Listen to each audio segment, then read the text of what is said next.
Tick-tock, time to rock. Good evening, good morning, good afternoon to everyone who's watching from all over the world. It's your friendly neighborhood philosopher here with Brother Rachid, our Moroccan ex-Muslim friend. Hey, I actually I kind of hear an echo. You do?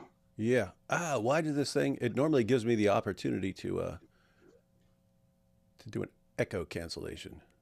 Check, How check, about now? check, check. Very slightly, very slightly. I think it'll be fine. Because I got headphones on, so I pick up everything. All right, so Brother Rachid, we're having a show on.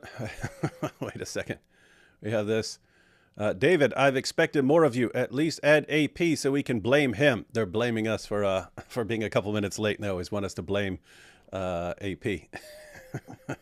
Yeah, Like, you can still blame him.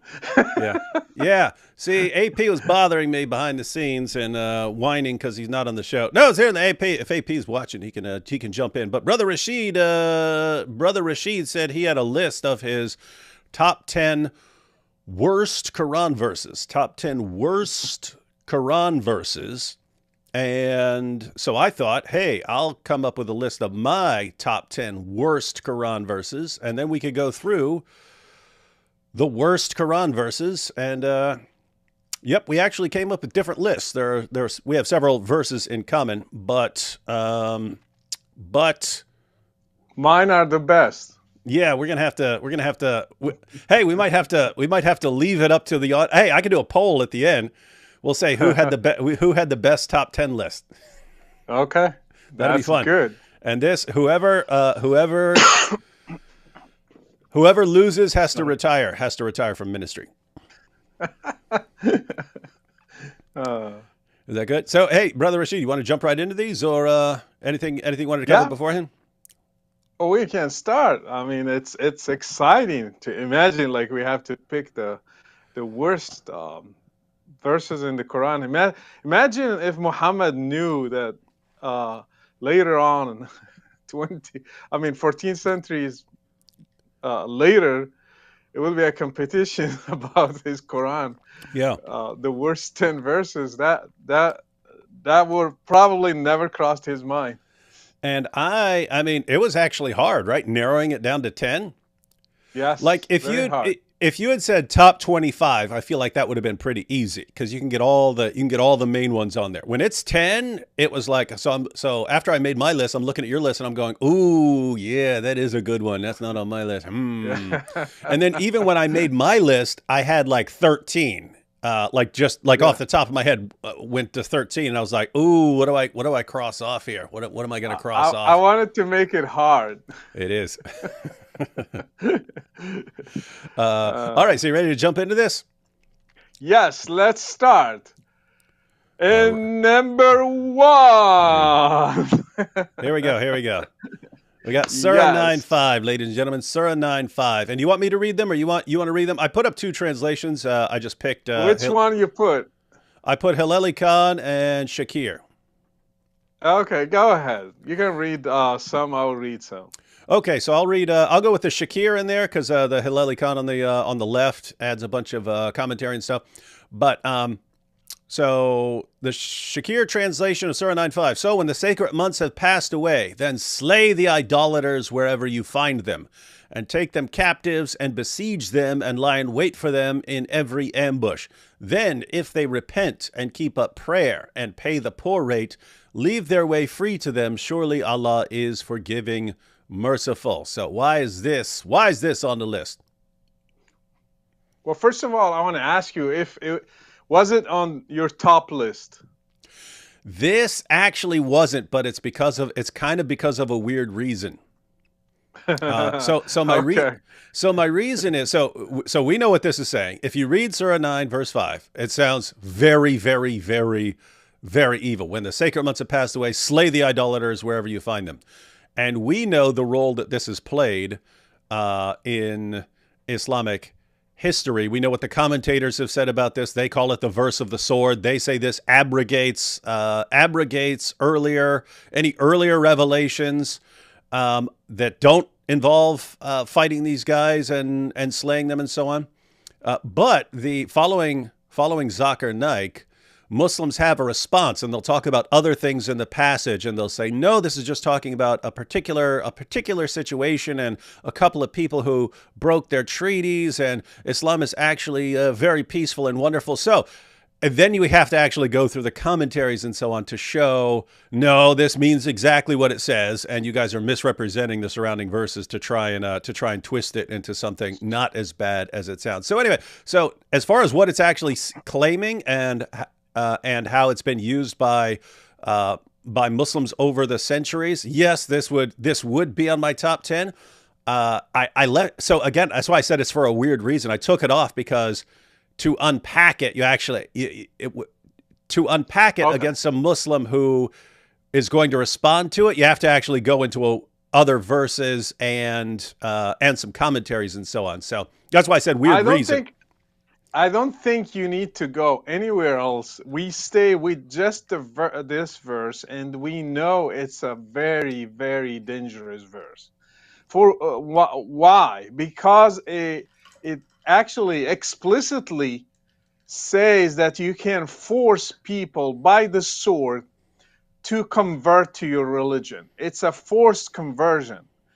And how do we know that? Even like they try to patch it and try to find twists to it, it's not going to succeed for several reasons. For the reasons you mentioned, because of the commentaries, because of the application through Islamic history, and also because of the context in the verse itself.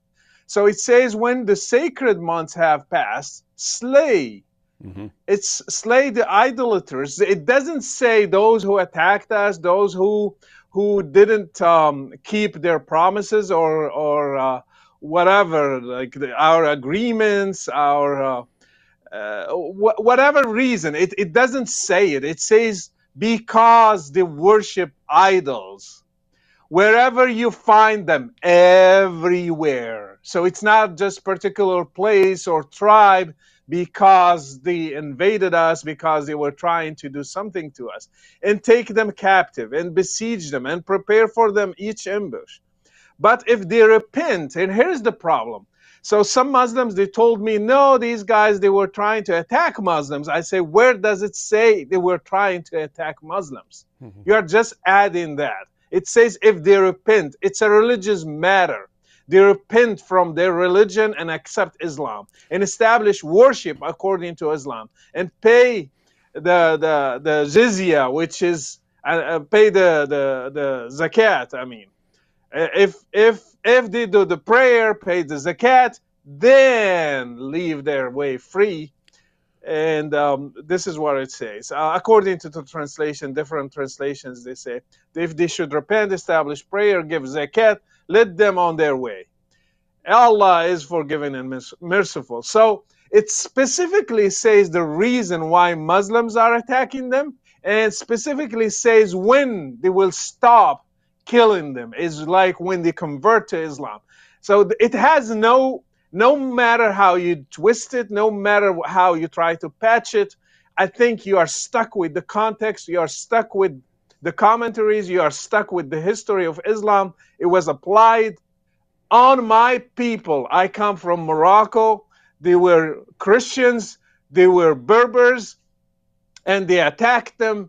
They forced them to convert to Islam. They killed so many. They took their boys and their girls as captives. It happened to the Copts in Egypt. It happened to people of Iraq. It happened to all people, even in Europe when they invaded Europe. They did the same thing. So no matter what Zakir Naik says, he has no history to back his claim. He has no commentary to back his claim, and the context doesn't help him. Yeah, and we have Ibrahim over in the chat says, you know, guys, I used to believe these guys, but when reading it, it's obvious that this surah is talking about battles. Where? So when the sacred, I mean, wait, he says this surah. Yeah, the surah. It's a battle, actually, but from one side. Yeah, the surah, yeah, he's right. The surah is talking about battles. The surah is talking about battles, but it's Muslims fighting against people because of what they believe. And notice how this verse lines up perfectly with the hadith where Muhammad says, I've been commanded to fight against people till they say there's no God but Allah and that Muhammad is the messenger of God. So for Muslims who want to say you're misinterpreting this verse, Brother Rachid, Muhammad misinterpreted it in the same way. Because you have this verse of the Quran, and then Muhammad says, I've been commanded to fight people until they say there's no God but Allah and that Muhammad is the messenger of Allah. So let me respond to those who say that we misinterpreted the verse. How about Al-Tabari? So he doesn't know? How about Ibn Kathir? How about Al-Qurtubi? How about Al-Jalalain? How about all the Muslim commentaries? How about Umar ibn al-Khattab? Did he misunderstand the Quran? How about Abu Bakr, who invaded other tribes, and he applied this verse? So how about all the caliphs and all the Umayyad Caliphate, all the Abbasid Caliphate, when they invaded other countries? Were these countries attacking Muslims or the other way around? Was Morocco attacking people in Mecca, or they sent their army to the people of Morocco? Was Spain invading Mecca or the other way around? So if Rashid and David misinterpreted the verse, then all your Islamic leaders, all your Islamic commentators, all your the hadith collectors like Bukhari and Muslim, all of them were wrong. And you on this comment in their YouTube, you are the only one who holds the truth. Yeah, that's how Quranic interpretation works. I've found, Brother Rachid. It's 14 centuries of Muslims all got it wrong, and then me, a Muslim in 21st century, living in the West, I somehow got it right, and I'm the only one who ever understood it. And that's how it works. You have Ibrahim again here. He says, David, this verses were sent in a battle. What battle was this sent in? Yeah, actually, there is no battle because it says wait until the sacred months pass. Yeah, hey, if you're in the middle of a battle, hey, Ibrahim, if you're in the middle of a battle, are you going to say, hey, yeah, wait until all these months passed and then fight back? Is that what you're saying? Because that would be the stupidest military. Are you saying Muhammad was the stupidest military strategist in all of history? Is that what you're saying? And if they were attacking them, they would not wait. They have to respond right away. Otherwise, they will be defeated. Yeah. So you're not making any sense, much like your prophet there, Ibrahim. But nice try. Now you can try it. You ready to move on to the next one, Brother Rachid? So why can we give, like, in a simple sentence, why this is the worst verse in the Quran? Oh, yeah. I think because it before this, imagine if this was not revealed. Before this, people were not forced to convert to any religion. The Arab tribes never forced anybody to embrace their religion. Actually, they had multi-religions in Quraysh. And this was unique even to Arabs. So it was introduced by Muhammad, by Muslims, and it ruined all the Arabic Peninsula and ruined the whole world. And lots of people dead because of this verse. And because and it's especially bad because, again, Muslim commentators have said that this abrogates earlier revelations. You have, when we ask modern Muslims, like probably Ibrahim, and we say, hey, what does Islam teach? And he'll go to, oh, yeah, to you be your religion and to me be my religion. That's what Islam teaches. Or you fight people who are fighting you. Yeah. And then you have Surah 9:5, which abrogates the earlier revelations. In other words, anything you want to point to that's actually peaceful, this abrogates or cancels it. And so it cancels the entire Dawah script in terms of saying that Islam doesn't call for the violent subjugation of the entire world. So yes, very, very, very, very, very sick, evil, twisted verse. Amal here says, David, do you see God Logic's stream? Do you seriously think I'm watching another stream while I'm on this stream? Is that what you're saying? No, we know God Logic is having a huge mega stream over there, but here we are. So we're going through the top 10. We're going through the top 10 list. All right, are we ready to go to the next one? Next one. Here we go. Yeah, we got Surah 9, verse 29. Yeah, I can read, but I have Sahih International here with me. I have Pictel, I have Yusuf Ali, I have Al You Hilali. can you can So read you can read you can read anyone. Matter of fact, I mean it's just one verse at a time, so we can always read two translations if we want. So yeah, go with whatever you want, and then I'll read another one. I like Sahih International because it's simple. Fight against those who do not believe in Allah or in the last day, and who do not consider unlawful what Allah and His Messenger have made unlawful, and who do not adopt the religion of truth, means Islam, from those who were given the scripture until they give the jizya willingly while they are humbled. And this is actually on my list. This is actually on my Oh, list. yes. Yes. So, and That's good. this is kind of a things had been rough with Muhammad for a while, with the Jews at first and then the Christians. But it's similar with 9:5 in the sense that there were nicer verses earlier in the Quran. But by the time you get to 9:29, then matter of fact, I'll just give a rough outline for everyone out there if you're new to this. When Muhammad starts preaching in Mecca, it's, hey, Jews and Christians are going to be on our side. It's going to be Jews, Christians, and Muslims all on the same side against the polytheists. We're all united. The people of the book and the Muslims, we're all united. And Yes. then he gets to Medina and the Jews reject him and start making fun of him, and because they know he's a false prophet. So they expose him. Then it's, oh, Jews have to be subjugated. It's going to be Christians and Muslims against Jews and polytheists. That's what you read in Surah 5. It's going to be Christians and Muslims united against Jews and polytheists. And then later on, of course, Christians rejected him, and then it became this. Then it became this. You have to fight. Guys, notice Ibrahim, we know you're still watching.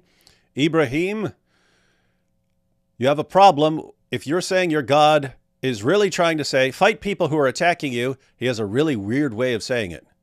Fight those who do not believe. Brother Rachid, Yeah. if someone's fighting you, someone's coming and attacking you, and you want to say, hey, let's just fight in self-defense. Are you going to say fight those who do not believe in Allah? Or are you going to say, hey, fight this guy who's attacking me? Well, I mean, if you are fighting somebody who's attacking you or defending your life, you have no interest in what he believes in. You have no interest in converting him to anything except like stopping the harm that's coming to you, coming your way. So if you say fight who do not believe in Allah, it has to be the reason for fighting is not believing in Allah. This is common sense. It doesn't need a PhD. Yep. Very easy to understand. And it's similar to 9:5 in that it tells you how to make people stop fighting, but it's different because people of the book are in a different category from the idolaters, in that we're people of the book. So we can actually stop being attacked by paying tribute money to Muslims, paying tribute money, the jizya, to Muslims and to acknowledge their superiority and to acknowledge our own inferiority. Yes, and it has many problems, this verse. One of them, why you fight people who do not believe the same belief like you about the Creator? Because Christians and Jews, they believe in a Creator, they believe in God, but he's fighting those who do not believe in Allah or in the last day. Christians believe in the last day, but they have to believe the same way that Muhammad believes in the last day, the same way he believes in God, and who do not consider unlawful what Allah and His Messenger. Here comes the part.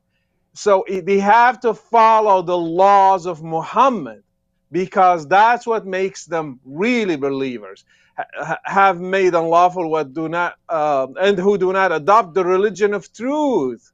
So the main reason why fighting those, because they don't have the religion of truth, and of course the religion of truth is Islam here. from those who were given the scripture, means Christians and Jews, until they give the jizya. I have a problem with this. So if Allah and Muhammad, they were really concerned about the fate of Christians and Jews, and really they want them to be saved, why they are accepting bribe? Why they are accepting money in this case? Like there is, I don't think he was really concerned about the eternity of Jews and Christians. He was just trying to make them submit in a way or another. And so you have for everyone who's again, for everyone who's new to this, Surah 9 is the last major surah of the Quran revealed. These are the final marching orders. These are the final marching orders.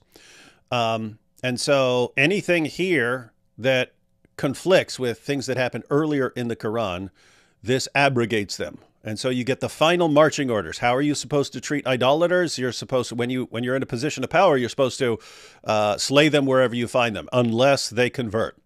With Jews and Christians, you're supposed to, keep in mind, Jews and Christians also have the option of converting, but if they want to remain Jews and Christians, you fight them until they pay you. And it's funny, we already have Ibrahim. This is really funny. Ibrahim says, yeah, you need a strong understanding of Arabic. Gee, I wish we had someone here with a strong understanding of Arabic. Do you think I don't know Arabic? Let me read the verse in Arabic. قاتلوا الذين لا يؤمنون بالله ولا باليوم الآخر ولا يحرمون ما حرم الله ورسوله ولا يدينون دين الحق من الذين أوتوا الكتاب حتى يعطوا الجزية عن يد وهم صاغرون. What do you think? That sounds like a pretty good understanding of Arabic to me. But think about this. This always cracks me. One, it cracks me up because of what the verse actually says, and if they tried to come up with some other interpretation, the verse just makes no sense at all. But also because of the very next verse on your list, which clarifies what fight means in the context of Surah 9. So on the one hand, just going with this verse on its own,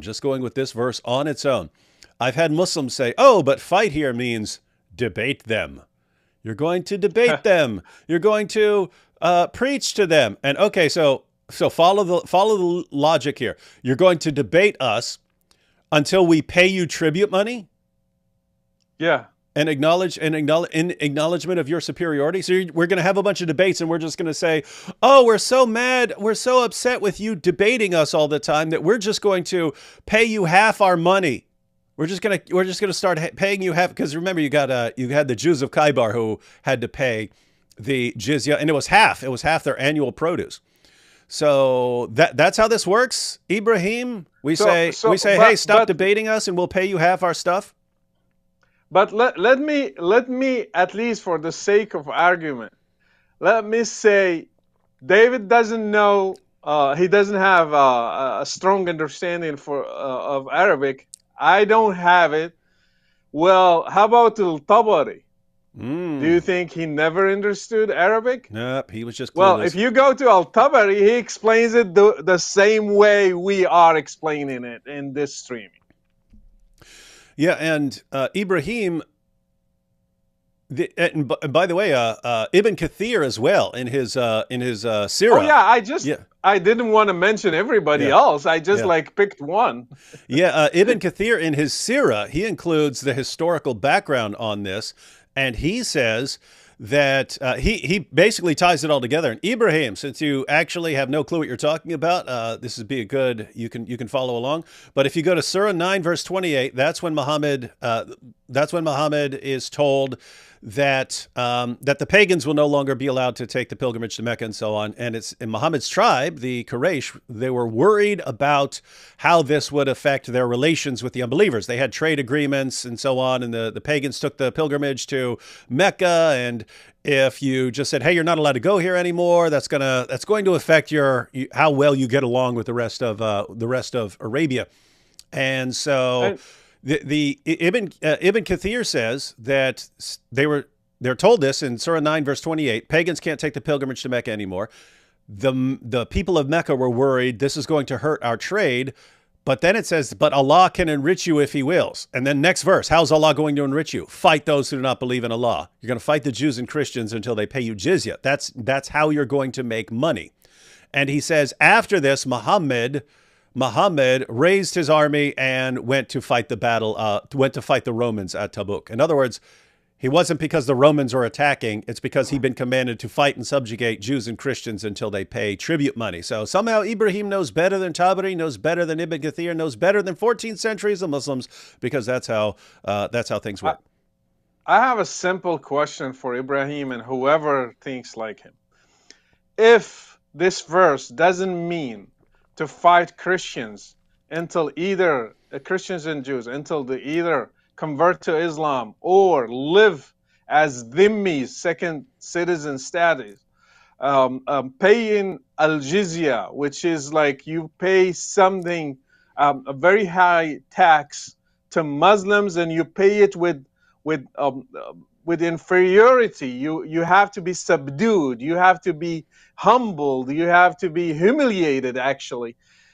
Why, through 1400 centuries, Egyptians or Copts in Egypt, they were paying jizya to Muslims? If this verse it doesn't mean what we are saying. And jizya stopped only with the fall of the Ottoman Empire in the Middle East. Christians were paying jizya until 1924. How do you explain all those centuries they were paying jizya? Based on what? A misunderstanding. And they all misunderstood it, and that's the connected problem for people like Ibrahim who want to reinterpret this. So we know what the historical background is, and then the verses that follow, they give the justification for fighting Jews and Christians, and it's Jews say Ezra is the son of Allah, and Christians say the Messiah is the son of Allah. That's the justification for violently subjugating us. So no way to reinterpret this that fits the historical context, no way to reinterpret this that fits the literary context, so the verses that come before it and after it. And as Rashid was pointing out, if everyone's misinterpreting this, then what is Ibrahim saying? That Allah is just a terrible communicator who can't say what he means? Because Brother Rashid, I'm always confused when Muslims say, oh, what this is really saying is just fight in self-defense against attacking you. Brother Rashid, are there Arabic words for just fight people who are attacking you in self-defense? Yeah, I will say it to Ibrahim if he understands Arabic. قاتلوا الذين يعتدون عليكم. It was easy. Yes. Easy. Wow, like that just sounded real fight easy. Those who are attacking you. Just easy, simple. And we have a million ways how to say it. It just seems that Allah ran out of words, and his dictionary was very short, so he couldn't use any other words. He just used these. Yeah, it's just so Ibrahim, just keep in mind when you say Allah meant something completely different from what he says, you're telling us that Allah is just a terrible, awful, ridiculous communicator. And Ibrahim, you would never accept this excuse from anyone else on the planet. If Kamala Harris or Joe Biden or Donald Trump or Netanyahu or any other leader stood up at the podium and said, we are going to fight those who believe in Allah and Muhammad. Yeah. You naturally would say, oh, well, that's mean. It sounds like you're talking about fighting all Muslims. Yeah, that would sound like you're talking about fighting all Muslims. And suppose after issuing this command, one of their followers came up to you and said, no, they're just talking about fighting ISIS. Well, wouldn't you say then you need to be clear? You need to be clearer about that. You need to say exactly who you're talking about. And wouldn't you expect that? And you'd be expecting that basic level of clarity from a merely human communicator, but you say that the problem, David, the Quran says it was revealed in a clear Arabic tongue, bilisanin Arabiyyin mubin. It's like it doesn't need Ibrahim or anybody else. That's what the Quran claims. Yeah, so that's the other thing, Ibrahim. Not only do you have a lower standard for your God's speech, He can be hopelessly unclear, but you would never accept that from a human communicator. You're also completely undermining what Allah says when He brags throughout the Quran that His speech is perfectly clear, and you say, "Oh yeah, but He means something totally different from what He actually says." Hey, Brother Rachid, we ready to go on to the next one? Because this is another problem. Is the next verse is another problem for Ibrahim. Namely, he's saying, "Oh, fight here doesn't mean what you guys think of as fighting." Yeah, problem, Ibrahim, is you've got Allah here in Surah 9, verse 111, Go ahead, Dave. explaining what it means to fight in Allah's cause. Right. So I'll go ahead and read. These two different translations. And if Ibrahim wants to say that these guys didn't understand Arabic, he can. But verily Allah has purchased of the believers their lives and their properties for the price that theirs shall be the paradise. They fight in Allah's cause. Okay, so Ibrahim says this means fighting in Allah's cause means something else. It doesn't mean killing. Yeah. Let's finish the sentence. They fight in Allah's cause, so they kill others and are killed. They keep fighting until they get killed. That's what fighting in Allah's cause means. And then I'll go ahead and read the Shakir translation. Surely Allah has bought of the believers their persons and their property for this, that they shall have the garden. They fight in Allah's way, so they slay and are slain. They slay and are slain. And then he tries to claim that the same thing is true in the Torah and the gospel, which it's not. But Ibrahim, you want to say this means something different from fighting? Allah explains exactly what He means by fighting in Surah 9. Killing and getting killed. Slaying and being slain. So, David, I choose the first one, 9:5, because it's a forced conversion, and it killed millions through history because it was it's a terrible, terrible verse in the Quran, because it was the cause of suffering in this world for many, many people around the world, for millions, and for countries, and for even continents. They suffered from that verse. The second verse also was a terrible verse against Christians and Jews, and still applied until today. Even when ISIS was in Iraq, they applied it against the Christians. They asked them to pay jizya or leave. They didn't kill them. They were much better than the Quran. But in other places, still Christians are attacked because of this verse. And people are asking them either to submit, or like in Nigeria and other places, either to submit or to pay jizya. So, and through history, it happened to, as I said, to the Berbers in North Africa, to the Copts in Egypt, to Iraq, people of Iraq, people of Syria, people of Levant. All these people, they suffered from that verse. This verse, 9:111, is another problem, because it says that you have to sacrifice yourself in the way of Allah, and you will get paradise as a compensation for your sacrifice.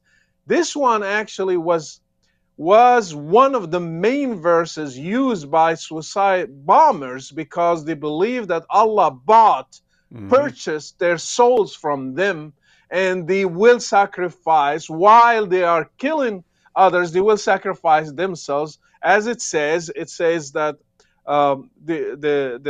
they kill and are killed. They kill and they are killed. And Al-Qaradawi said that suicide bombs in Israel are halal. They are permitted based on this verse and other hadiths. So when somebody now goes to a crowd of kuffar, mushrikeen, polytheists, and explodes himself, and he believes that he will go to paradise and will have 72 versions based on the hadith, he is actually basing his belief on this verse in the Quran as well. Yep, absolutely. So this, it's funny because you had more peaceful verses in the Quran, earlier in the Quran than in Surah 9. But then Surah 9 comes along and it abrogates or cancels those with verses like Surah 9.5, Surah 973, 123, 929, and so on, cancels these earlier revelations where you could actually get along with unbelievers without subjugating them.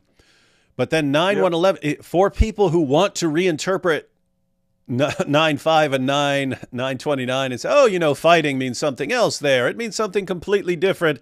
Allah specifically says it. Let me tell you guys, this is Allah speaking. He says, let me tell you exactly what I mean by fighting in Allah's cause. I mean killing and getting killed. That's what you're doing. Why? And you think, oh, why should we want to kill until someone kills us? We go around killing and then they kill us. Why should we do that? Because I'm giving you the garden. That's why. I'm giving you paradise. You get to spend eternity deflowering virgins. That's why. And so it's like as clear, it's as clear as day. And then there's it's actually peaceful. My goodness. And David, there's no surprise that the most terrible verses, 3 of them so far, are from chapter 9, because chapter 9 is one of the worst chapters in the Quran. And actually, it doesn't start with the famous introduction to every chapter in the name of Allah, the most gracious, the most merciful. The commentators of the Quran said, because it has no mercy in it, that's why it doesn't start with the name of Allah, the merciful. And really, really, really violent verses. And so you have people who are actually making fun of Ibrahim's attempts to reinterpret it. They're saying, oh, maybe it means killing us softly with their words. Yeah. It means killing with kindness, Brother Rachid. You're going to kill them with love, with kindness and love and hugs. You're going to smother them with hugs and kisses. And here you have Joe says, fighting with feathers, maybe. Yeah, they're coming up with great interpretations for our friend here. Good stuff. Yeah. Let me jump out of this real quick. All right. Wanted to address another dumb comment. Where did it go? Oh, bring it on. No, we have this one. This is kind of on a different topic. People trying to divert attention. Dear Woody Woodpecker, but this is actually helpful for interpreting things. Oh. Dear Woody Woodpecker, why Jesus says in Matthew 10:34, do not suppose that I have come to bring peace to the earth. I did not come to bring peace, but a sword. Yeah, so you got two things. You got two things you could do here, A Spirit. One, to understand a text, one, you want to look at it in the context, right? You want to look at it in the context of the surrounding verses. You also want to look at the historical context. But if you go to this, if you're talking about the literary context, the context in the Bible, one, you could at least read the verses that come right after it and the verses that come before it. And then you could compare that interpretation with everything else Jesus said to make sure you're interpreting it properly. What's going on here in 1034? Jesus is the Messiah. His followers believe that he's the Messiah, and they believe that he's going to do what? He's going to just, boom, bring peace to the world. And he says, I didn't come to bring peace, but a sword. Now, if you're going with the just immediate context, he says he's come to set a father against his son, a son against his father, and so on. What he means is this is going to be division. In fact, Luke, in the parallel accounts, he doesn't even say sword. He says, I come to bring division. Meaning things are going to be divided up. There are going to be people who follow Jesus and who don't follow Jesus, and this is going to cause division. So this doesn't refer to going out and hacking people up with a sword. If you wanted to say this is about Jesus saying go hack people up with a sword, then you'd have a problem with all the verses where Jesus says, my kingdom is not of this world. If my kingdom were of this world, then my followers would be fighting. You'd have a problem with Jesus saying, put your sword back into its place, for those who live by the sword will die by the sword. You're saying Jesus is saying live by the sword, when elsewhere he says the exact opposite. But there's a bigger problem, namely the verses that come before this. But what are you saying? What are you saying, Rashid?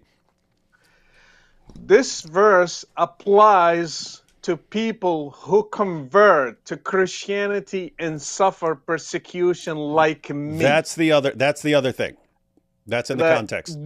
So Jesus is saying to people like me, Rashid, Be careful. I didn't come with peace. Whatever you are going to believe when you follow me, it's going to be a sword on your neck. Mm-hmm. You will be killed for my sake. If you don't get it, read the whole chapter. It's clear. Yeah. And that's what happened to his disciples. And that's what happening to us in the Muslim world. We read it, we understand it because we lived it. But if you are trying to use it just for a debate, shame on you. Mm-hmm. Because this verse, if you say Christ is saying this verse as he is going to wage a war, tell me how many wars Jesus waged. Tell me how many people his disciples killed. None. Mm-hmm. So what are you talking about? If I'm mentioning the Quran, I can show you how many battles Muhammad did, how many people they killed, and also his disciples or his Sahaba, his companions. You have no case here. You're lost. Yeah, and notice the parallel, Brother Rachid. We read verses like Surah 9, verse 5, Surah 9, verse 29, Surah 9, verse 111. We say, look, these are clear calls for violence. And Muslims will say, no, no, no, that's just a call for self-defense and only fighting people who are attacking you. And we point out, okay, then Muhammad and his companions and the following centuries of Muslims all misinterpreted that. So how did they all misinterpret it? In other words, you look at how the original people interpret it. They interpret those as commands only to fight in self-defense. No. Same thing here. If someone is saying, this is actually Jesus saying, pick up a sword and go hack people up. Okay. Did Jesus interpret it that way? Did he go around hacking people up? No. Did his followers? No. Did Peter and Paul? No, they didn't. And the one disciple who ever pulled out a sword, Jesus told him, put it back into its place. And so you'd have a problem saying, here you'd be saying, I understand that this verse is calling for violence, even though none of Jesus' companions understood what it means at all. And as Brother Rachid was pointing out, read the context, read the context. I'm just going to read the little passage you were talking about. Right before this, a spirit, right before this in chapter 10. So he says, I did not come to bring peace, but a sword. Right before this, what do we have? Jesus says, verse 16, behold, I am sending you out as sheep in the midst of, so you're the sheep. The other people are the wolves. I am sending you out as sheep in the midst of wolves. So be as wise as serpents and as innocent as doves. Beware of men, for they will deliver you over to courts and flog you in their synagogues, and you will be dragged before governors and kings for my sake to bear witness before them and the Gentiles. When they deliver you over, do not be anxious how you are to speak or what you are to say, for what you are to say will be given to you in that hour. For it is not you who speak, but the Spirit of your Father speaking through you.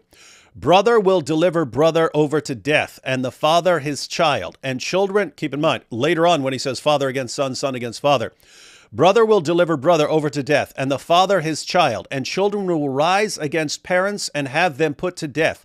And you will be hated by all for my name's sake. But the one who endures to the end will be saved. But when they persecute you in one town, flee to the next. For truly I say to you, you will not have gone through all the towns of Israel before the Son of Man comes. A disciple is not above his teacher, nor a servant above his master. So Jesus is saying, hey, this is how they treated me. They're going to come after you. So what are they hearing? When Jesus' disciples signed on to join Jesus, they think, aha, we're part of the Messiah's group. The Messiah is going to take over the world, and we're all going to be living like kings. And he says, no, actually, you're going to be persecuted and executed. And he tells them that. I can't believe that people still using this verse to say that Christianity is violent. It's pathetic. It's pretty that. pathetic. Yeah, it's extremely, extremely, extremely dumb. And so, but I wanted to, you normally wouldn't even respond to that since it's so dumb, but I wanted to respond to it because it's an illustration of the exact same method that we use with the Quran, right? If you're saying a verse says this, okay, read the surrounding verses, look at the context, look at how it was originally understood by the followers and so on. It's exactly what we do. It's exactly what we do with the Bible. But when we're talking about the Quran, you have the clearest verses in the Quran calling for the violent subjugation of the world, and they'll say, no, he means something else. And they'll contradict the context, they'll contradict Muhammad's companions, they'll contradict centuries of Muslim interpreters. Then they'll go to a verse by Jesus and say, see, this is calling for violence. And they'll contradict the context, contradict the interpretation of Jesus' companions, and contradict every Christian who's ever walked the planet. And then just by magic, they'll say, nope, Jesus is calling for violence, but Muhammad's not. It's absolute insanity. Absolute insanity. Let's take a couple super chats real quick, and then we'll jump back into the list. Dizzle, saw your collab with Melissa Doherty today. Unexpected, but great to see. I'm disappointed you didn't call her out for being a wingaling, though. Yeah, those are followers of Mike Winger, Brother Rachid. But yeah, you normally warn people behind the scenes at first instead of calling them out in public. Mosh Cohen says, first of all, good night to both of you. And hey, Brother Rachid. Mosh Cohen says, marhaba ahui Rachid. Ahuya. Ahuya. Okay. Yeah. 2 car bombs attacks in Greater Jerusalem. One of the cars had terrorists infiltrate. Mosh Cohen works over there in Israel. Infiltrate a settlement. So far, not sure if people died. 5 wounded, and the Hajis were neutralized. And an update on Operation QR Code Judea and Samaria. Yeah. Let's see. This is what we were talking about. People who are applying the Quran, 911. He says, 3 more villages have been exposed to your awesome channels. Found a buddy of mine from the Judean sector, and he is going to it there too. Much love. So, Brother Rachid, Mosh Cohen's over there in Israel, and he puts the little codes that you can scan with the phone, but he puts it to our channels and stuff.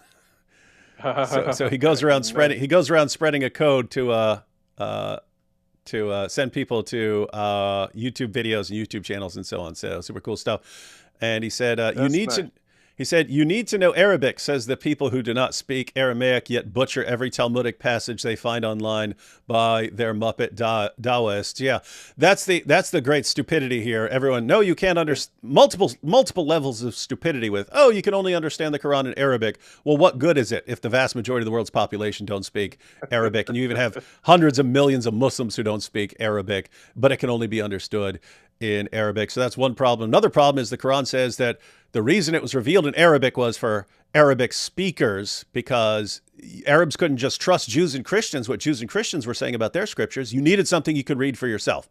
And therefore, if you say, oh, it's the book for all mankind, even though people can't understand it, what are you saying? We all have to listen to Muslims tell us what it means? That's exactly the problem the Quran says it was trying to avoid. And yeah, the third problem there, which Mosh is pointing out, is these same Dawah guys will go to the Old Testament. They don't understand Hebrew. They'll go to the New Testament. They don't understand a word of Greek. They'll talk about the Talmud. They don't understand any of that they're talking about. And so just absolute hypocrisy here. So, yeah, but that's Dawah. That's Dawah. What are they supposed to do? Muslims and context, 2 words that do not go together, like water and oil. Pretty Islamophobic there, Rick.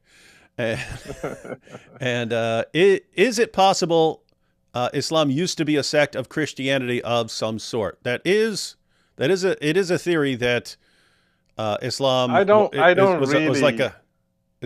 started off as like a heretical Christian cult that kept growing. That's a theory, but I don't think there's enough to even go on to say that stuff with clarity. I don't buy it. Yeah, what I would say, Tanzil, what I would say is, it's pretty clear that Muhammad is drawing on some heretical Christian groups. It's pretty clear that he's hearing some stuff from them and not able to distinguish an Orthodox Christian from a heretical Christian. And he's not able to distinguish between an authentic source and a source that's written in the 5th or 6th or 7th century, a total fabrication. He couldn't tell the difference. He hears a story. They called him the ear in the Quran. They called him an ear because he would just believe everything he hears. I think we should call him that too. Yeah. Prophet ear. Yeah, we should start calling him that. And whenever someone's talking about, we should start calling. And yeah, so the ear that you follow, yeah, and you follow that guy, the ear, Muhammad the ear. We should start saying that, The guys, Muhammad the ear, the ear, peace be upon him. and the ear, peace be upon Heads, him. the ear, headphones be upon him. There, there's no God but Allah, and an ear is His prophet. Classic. Yeah. And finally here, Mukau says, people wrongly believe the Quran is peaceful while Hadith is violent. Is there a video by you or anyone that points out all the violent verses in the Quran?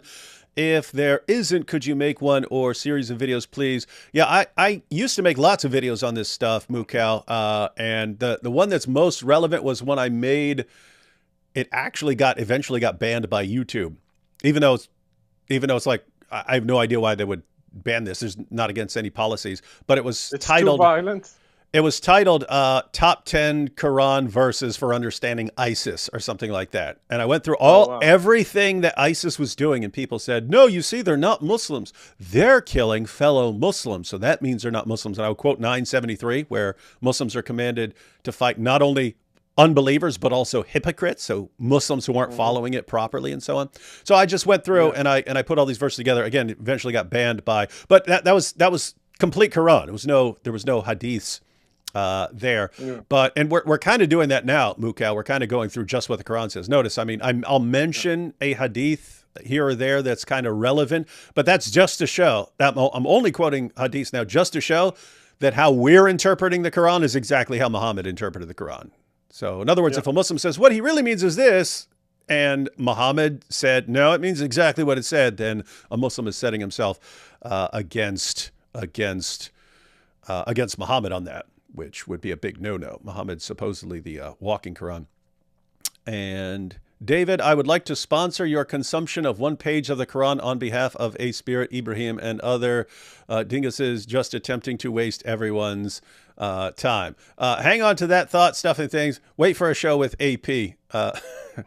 Sometimes Rachid, me and AP have a little, when guys start insulting, we start eating pages of the Quran or something like this just to make them stop. So someone is saying make them stop by doing that, but no, we'll let them slide. Let them slide.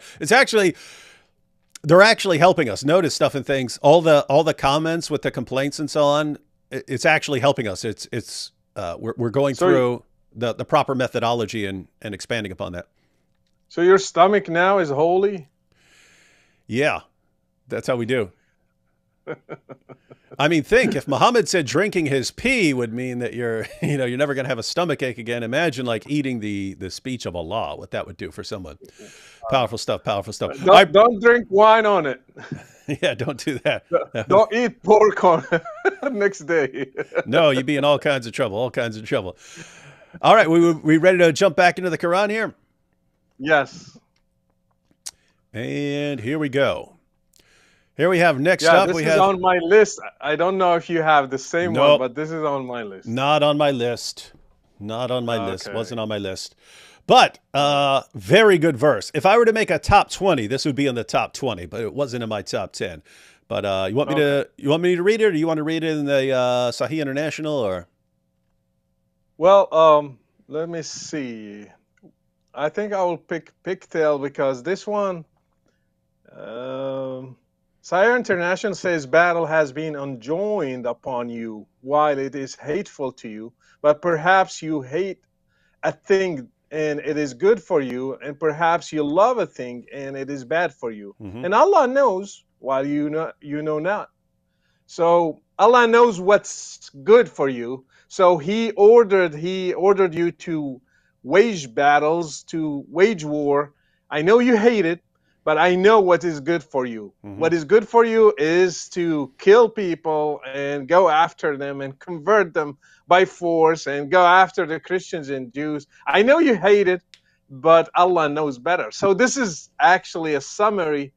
It seems that Arabs who are following Muhammad, they were hesitant to wage war. They hated that. It's not what they followed Muhammad for the first day, and he brought this verse to convince them that Allah knows better. Even if you hate this war, that's not really good for you.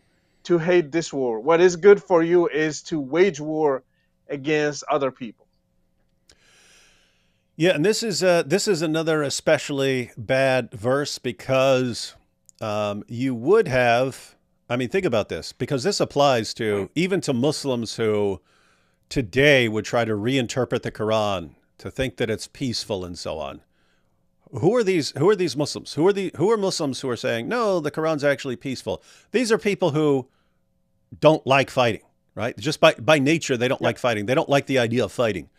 And then you have Allah telling them this in Surah 2. Hey, fighting in Allah's cause, jihad, waging jihad, fighting, it's ordained for you, even if you dislike it.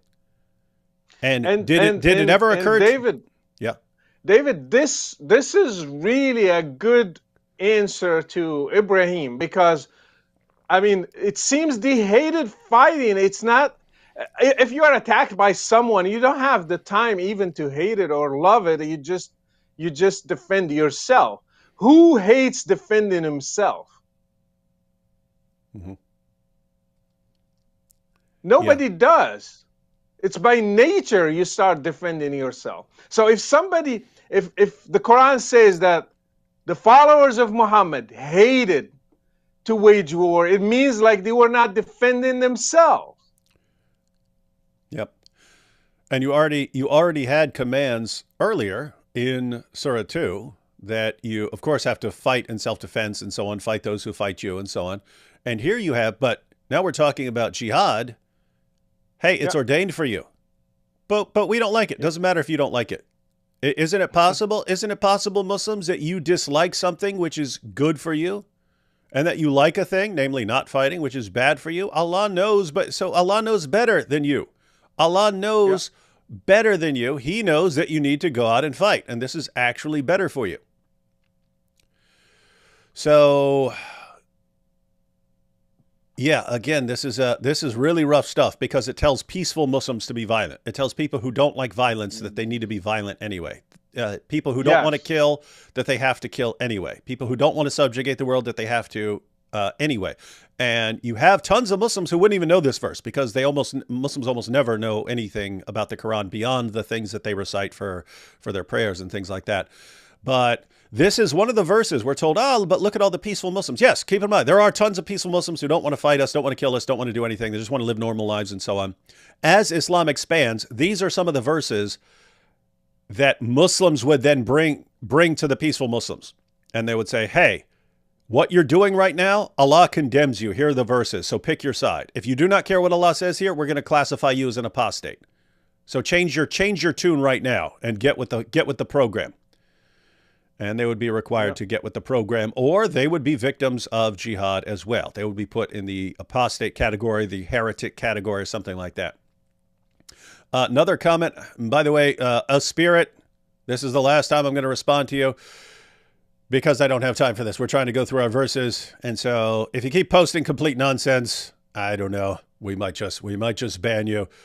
But if you want to contribute something to the conversation, contribute something to the conversation. If you want to challenge what we're saying, challenge what we're saying. But all you're doing is continuing to try to divert, and in a really stupid fashion. But here you say, dear Woody Woodpecker, you said Muhammad was peaceful earlier, Christian also peaceful earlier, then ha ha ha ha ha ha. So what he's saying here is, you were saying Muhammad's there were peaceful revelations earlier in the Quran that were abrogated by violent revelations. And then I'm saying, and then he's pointing out, but Christians later got violent. Not the same thing, a spirit. When you're talking about the Quran, earlier revelations are canceled by later what? Revelations. These are commands of God. They're canceled by commands of God. What you're saying is, even though Christians were commanded to live in peace, you later had Christians who would kill people for refusing to convert or things like that. So what would you be? Were these guys a source of revelation? Did these guys have revelation that overruled Jesus? Because it's Allah, a false analogy. Yeah, Allah can abrogate his own revelations. some random Muslim coming along centuries later cannot abrogate Allah's revelation. So if you, as a later Muslim, are contradicting and disobeying Allah, you don't say, oh, therefore that's what Islam teaches. No, you'd be out of line with Islam. Likewise, if Jesus commands you not to try to subjugate the world in his name, if he says, my kingdom is not of this world, and you go ahead and do it and try to establish an earthly Christian kingdom that subjugates the world, you're out of line with what Jesus said. So that's it. You've It's a false analogy, David, yeah, because of course it is. he's putting Muhammad in one side and Christians on another side. No, put Jesus. Was Jesus peaceful in the first year of his ministry, and then the second year of his ministry he switched to be violent? No. So you have a false analogy here. Where his disciples peaceful, then later on they turn to be violent? No. So this makes nonsense. Yeah. If you are talking about like centuries later, some Christians waged war and they committed violent acts. That's irrelevant to this case. Yeah. And what you just pointed out with his disciples, it's actually the reverse. They were ready to fight. They were ready to fight for the Messiah. And if there was ever a time to fight for Jesus, right there, if there was ever a time to fight for Jesus, it's when the soldiers are coming to get him. And Jesus said, don't do it. Jesus said, don't fight for him like that. And so, and then what did you have? As Brother Rachid pointed out, did the disciples change their minds later? No. Did any Christians in the first century decide, hey, we have to go out and subjugate the world? No. Second century? No. Third century? No. In the fourth century, you started having the Roman Empire adopting Christianity, and you ended up with a kind of combination between the Roman Empire and Christianity. And then the Romans, who that's all they did was fight, they start fighting. And so this isn't terribly difficult to figure out here. Hey, shout out to Mukal for gifting 20 Apologetics Roadshow memberships. And all right, Brother Rachid, we ready to go? We ready to go on? Yes. Yep. All right. So next up, we have Surah 5, verse 51. I don't remember because we're gonna check out my list after this, but I don't remember if I included 551 because this was one of the verses that was on like my list of 13 or whatever it was, 12, 13, 14, whatever it was, and I had to cross a couple off. I don't remember if this is one of the ones I crossed off or not, so we'll have to check. I believe it's worth to be on the 10th list. Yep. So it's short list. This is top 10. This is a short list of awful Quran verses. Yeah. All right. Go so what do we ahead, have here? read it. Okay. So I'll read it. I'll read this in both. O you who believe, take not the Jews and the Christians as awliya, friends, protectors, helpers, etc. They are but awliya to one another. And if any amongst you takes them as awliya, then surely he is one of them. Verily, Allah guides not those people who are the zalamun, polytheists, wrongdoers, unjust. So that's the Hilali Khan over here in the Shakirs. O you who believe, do not take the Jews and the Christians for friends. They are friends of each other. And whoever amongst you takes them for a friend, then surely he is one of them. Surely Allah does not guide the unjust people. I choose this verse as one of the worst 10 verses because it teaches hatred. And hatred is the root of terrorism. So if you hate certain people, the Quran just incites Muslims to hate Christians and Jews. Do not take them as awliya. Awliya means the translation of friend is really a closer translation than allies, because allies, it means just political allies. But friends is talking about individuals. He's not talking about countries or tribes. He's talking about each person. Do not take a Jew or a Christian as somebody close to you. Wali is somebody really close to you. Is very close. Means a friend or somebody you made him so close to you. So if the Quran is saying to Muslims, do not take Christians and Jews as close friends, as somebody that is closer to you. He is putting hatred right there, the seeds of hatred. And I think because of this verse, we see Muslims through 1400 years, they are hating Christians and Jews. They never loved Christians and Jews. Imagine if this verse never existed in the Quran. It could have been a better world today. But because Muhammad taught Muslims through the Quran to hate Jews and Christians, we still see that even in the 21st century. We see it wherever we go. They hate the West because the West represents Christianity. They hate Israel because Israel represents the Jews. And it will never end because that hatred became something sacred. When you put hatred as something sacred, you will never be able to break it. And that's what Muhammad did. And this is another situation like what we were talking about earlier, where you have Muslims who are massively better than this, right? They do have Yes. Christian friends, right? I've had many Muslim friends, especially early on before they all Yep. started, before so many people started really hating me. I used to get along really well with Muslims. Nabil's my best friend in college. I had a good Muslim friend before that. I had good Muslim friends after that, and so on. So, and they will, if you bring this up to them, they will try to interpret it as something else when that doesn't really help. So they'll say, oh, it's not friends, it's protectors, like right here in the Haleli Khan, it's protectors. Yeah. And so you can even say, fine, so don't take Jews and Christians as protectors. What, like police? Like paramedics? So what are you saying? That we can't be trusted with those positions in a society? So Muslims have to be all the politicians, all the police force, all the lawyer, all that stuff, and Christians are just going to what? We're going to be street sweepers, right? We can't be It, trusted in it any position.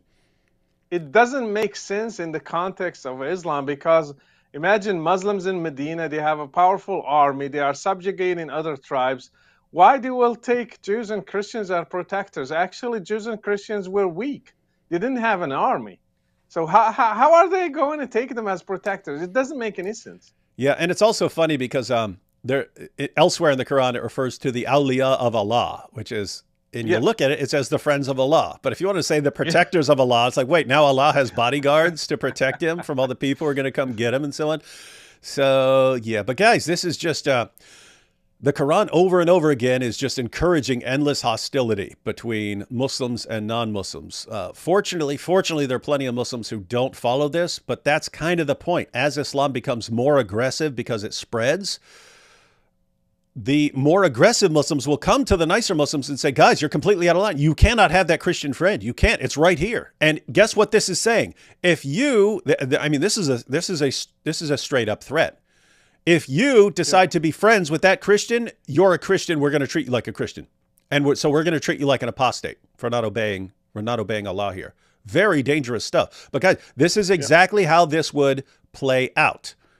When you have Islam, Muslims make up 1 or 2% of the population. Yes, it will be peace and tolerance. And you'll look and you'll say, "What do you mean? What do you? I have Muslim friends. I know I know my Muslim friends don't want to subjugate me. That can't be what Islam teaches."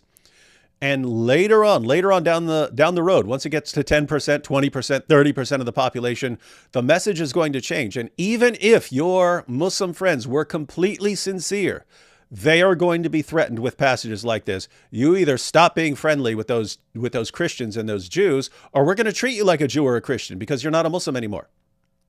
Allah says it right here. Clear, clear, clear as day. All right, Brother Rachid, we ready to check out the next one? Yes. Yep.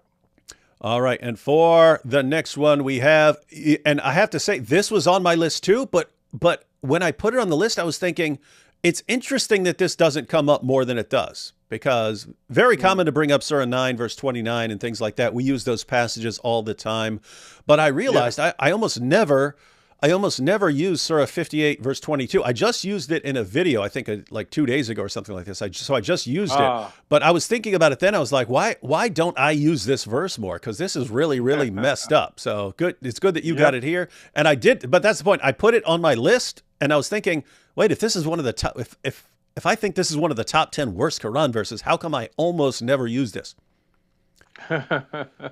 Well, it's time to put some highlight on this verse. All right. So I'll read it. Let's see which one is shorter Yeah. here. Okay. So the Shakir is shorter because it's a long verse, but I will read the Shakir that's on the right, ladies and gentlemen. You shall not find a people who believe in Allah and the latter day befriending those who act in opposition to Allah and his apostle, even though they were their own fathers or their sons or their brothers or their kinsfolk. These are Yep. they into whose hearts he has impressed faith and whom he has strengthened with an inspiration from him, and he will cause them to enter gardens beneath which rivers flow, abiding therein. Allah is well pleased with them, and they are well pleased with him. These are Allah's party. Now surely the party of Allah are the successful ones. And I'll just read the beginning since that's a relevant part of the Hilali Khan. You, Yeah. O Muhammad, will not find any people who believe in Allah and the last day making friendship with those who oppose Allah and his messenger, even though they were their fathers or their sons or their brothers or their kindred. So Yeah. here's another warning, ladies and gentlemen. If you are friends with people who oppose Allah and his messenger, then you're not a real Muslim, because it says right here, you will not find people who believe in Allah and the last day making friends with people who oppose Allah and his messenger. Yeah. And the first Muslim community, the companions of Muhammad, applied this verse in their lives. Abu Bakr wanted to kill his son. Umar ibn al-Khattab wanted to, I think he killed one of his relatives. Ali ibn Abi Talib killed one of his relatives. And also companions, one killed his father. And so each one, either your son or your brother or your cousin or your father, you can kill them if they are opposing the way of Allah, means they are opposing Islam. So, and that's why, for example, in the hadith, we find the blind guy who killed his wife. He had a twin from her. And because she was criticizing Muhammad, and she was good to this blind man, he said to Muhammad, she was good to me. And she gave me two beautiful kids, twins. And he still killed her for the sake of Allah, for the sake of Muhammad. And Muhammad praised him. So that's the application of this verse. Even his wife, his beloved one, he was ready to sacrifice her for the sake of Muhammad. And this is a problem for me because I know what I went through with my family, with my extended family, and fearing for my life in Morocco and all these things. It makes sense. Why Muslims? Why some Muslims? I had even some Muslims who killed their one episode I remember that I did about a father killed his own daughter in Jordan because she converted to Christianity. And it makes sense because you can kill even your son. This is in contradiction what Jesus taught. He never told us to kill our fathers or our sons if they converted to another religion. He just warned us of what's going to happen to us. A father will kill his son if he converted to Christianity. But he never ordered us to do the same. And here the Quran is ordering people to hate their own sons, their own fathers, their own brothers who are opposing them in religion. I find it horrible. Is one of the worst verses you can teach. And I think it created a lot of suffering through history. Yes, absolutely. And guys, just so think about this, guys. My sons, I have a bunch of sons. If my sons were to convert to Islam, I would still love my sons. If my sons transitioned to being girls or something like that, I would still love my sons. You love your kids, you love your family. You can disagree with what they've done, but at the end of the day, you're supposed to love your family.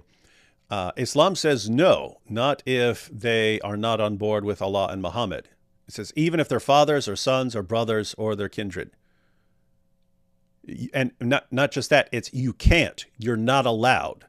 So If you're a Muslim and your son says, you know what, I don't really believe in Muhammad anymore. I think he's a false prophet. You now can no longer love your son. You can't do it. Mm. And you have to hate and despise him and long for the day when you can actually kill him in battle. Yep. Rough stuff. Rough stuff. This is wild, wild stuff.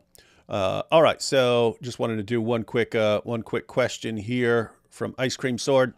Ice Cream Sword said, Ibn Warak said that some parts of Surah 9 were Meccan and some Medinan. I know Al-Tabari says that 929 was after Arabia was subjugated, but is there a good source on the rest of the chronology? There's no dispute about Surah 9 verse 29. And I mean, it might be a little wiggle room as far as exactly when it was revealed, as far as, you could say a couple months this way or a couple months that way or something like that.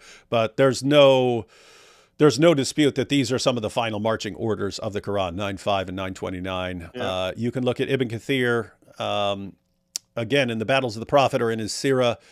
He talks about this in reference to what sent Muhammad to the Battle of Tabuk. So, in other words, there's no way this is Meccan. Anything that's talking about going out and fighting the unbelievers and subjugating them and so on, that's not a Meccan passage.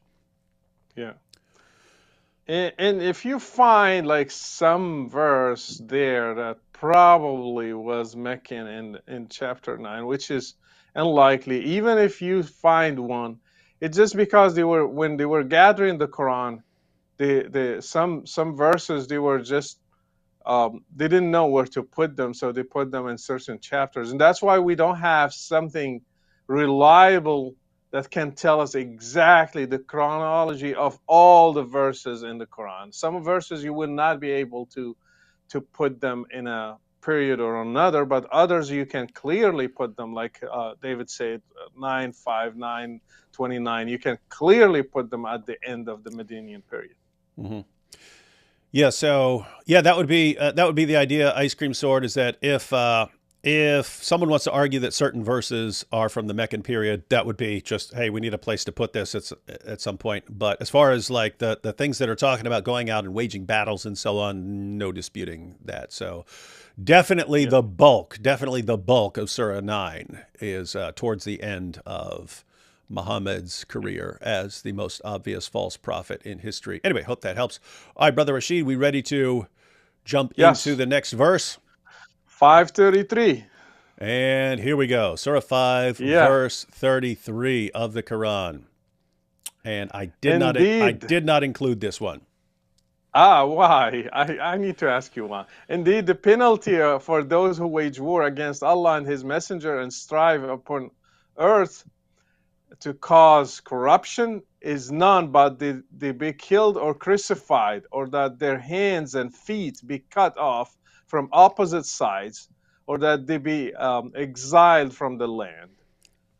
And I find this is a disturbing one too, because imagine crucifixion. Crucifixion is one of the most horrible punishments that were invented by humans, and Muhammad made it a law for a law of Allah, that people, imagine, Muslims are not crucifying people now, not because, and actually ISIS did, but I mean majority of Muslim countries are not crucifying people, not because they don't believe in crucifixion, in crucifying people. Just because the world will be horrified by these things. It's like stoning.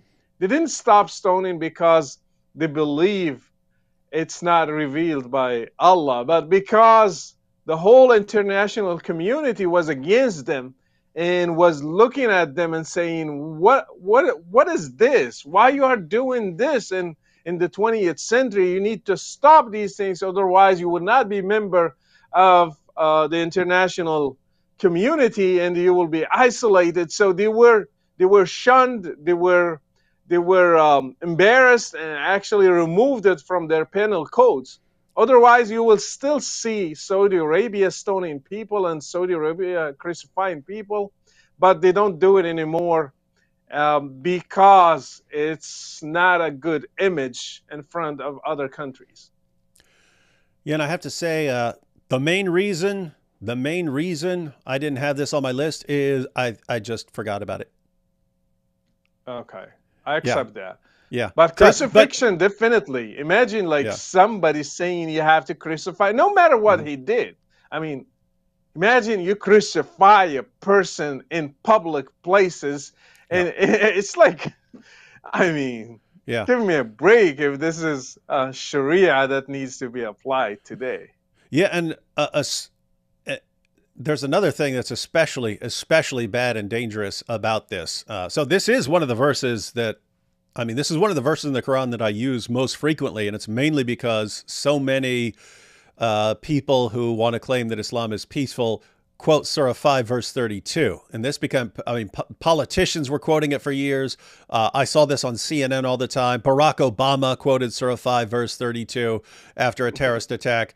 But the claim is that Surah 5, verse 32, they never quote the entire verse. They would always just say, according to the Yeah, Quran, if anyone kills a man, it's as if he's killed all mankind. Therefore, when ISIS yeah, kills people, they're violating the Quran. The Quran doesn't allow you to kill. Yay!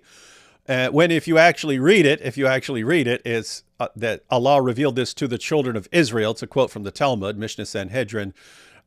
And yeah, then, but the next verse, Surah 533, is the command for Muslims, and they never quoted this. But yeah. fortunately, you don't see many people quoting 532 anymore because now every time someone quotes 532, everyone starts instantly quoting I 533. still see it, David. I Yeah, you saw it do? on Twitter. Oh I saw it man. on X like just 2 days ago. Oh man.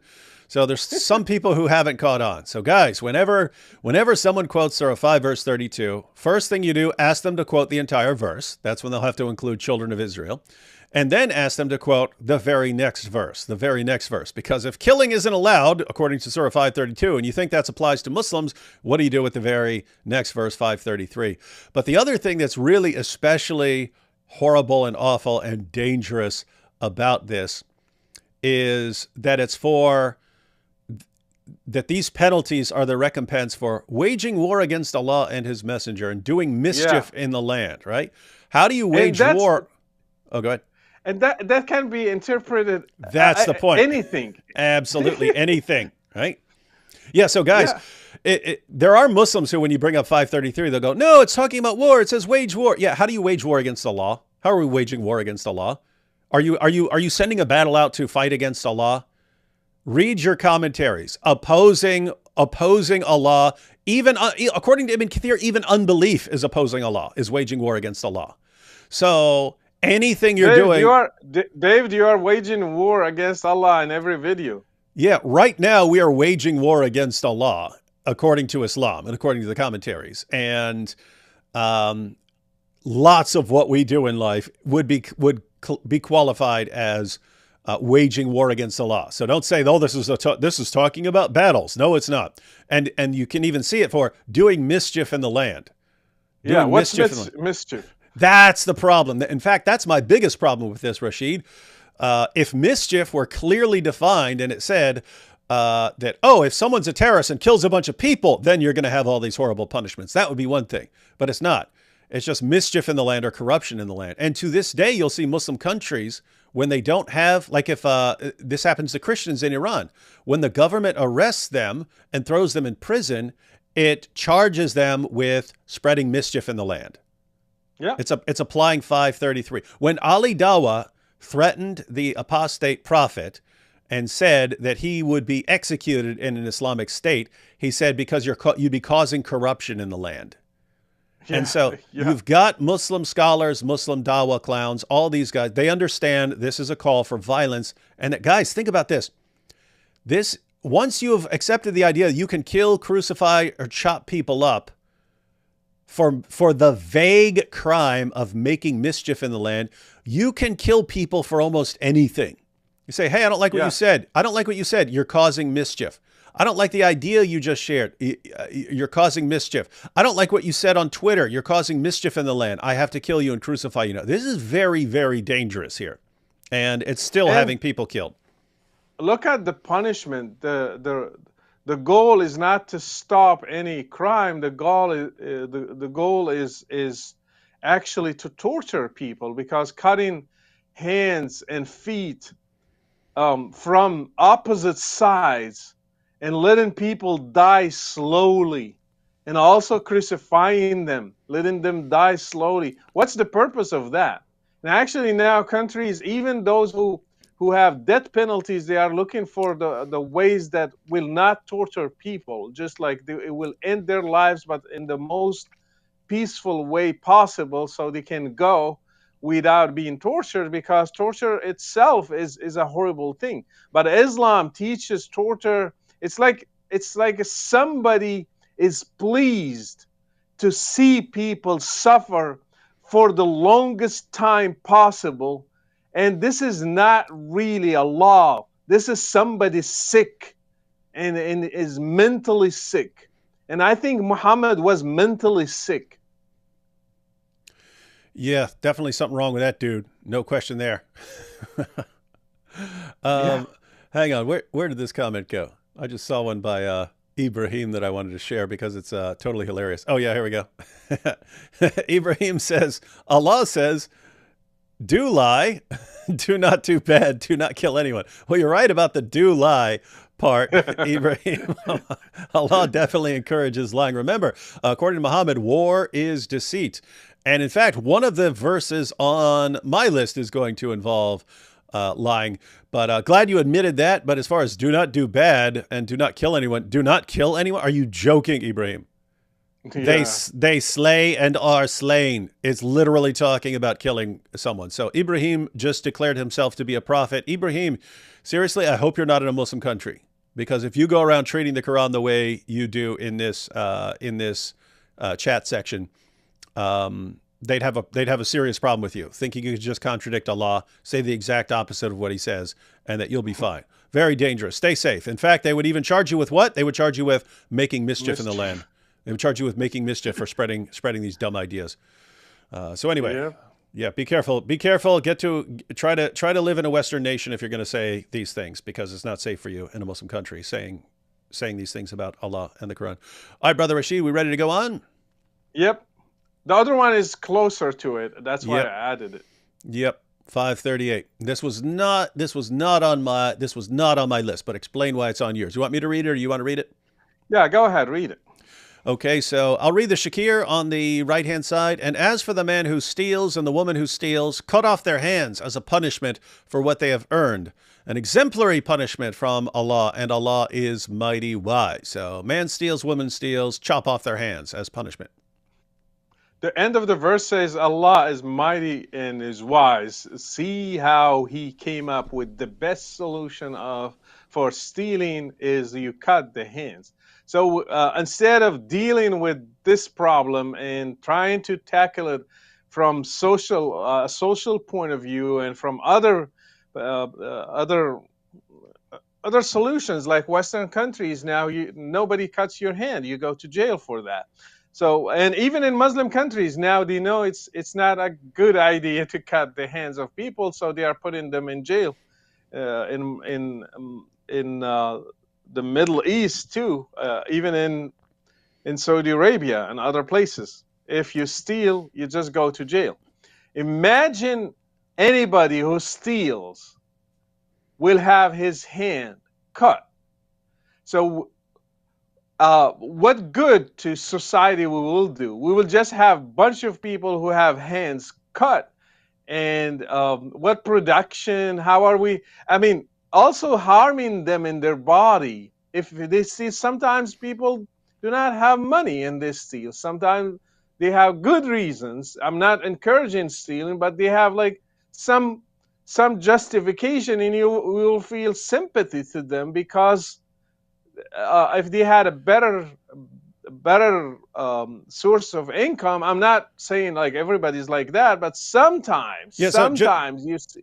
Yeah, just to be clear, everyone, you're drawing a distinction here, because some thief is just, that's what he does for like that's how he makes a living. He goes around stealing other people's stuff. You're pointing out in a Yeah. different situation, wait a minute, I have no money, my kid is hungry, I have no food, and I'm going to go Yeah. steal something from a store to buy my kid some food. You're saying we would kind of, most people would be kind of sympathetic saying, okay, I don't approve of you stealing, but I at least understand you're not doing it because you're this evil, horrible person who just loves to take other people's stuff. You're doing it because you had no other way of feeding your kid right now, and that's why you did it. Yes. Yes. And you will probably find them a job and try to help them instead of cutting their hands.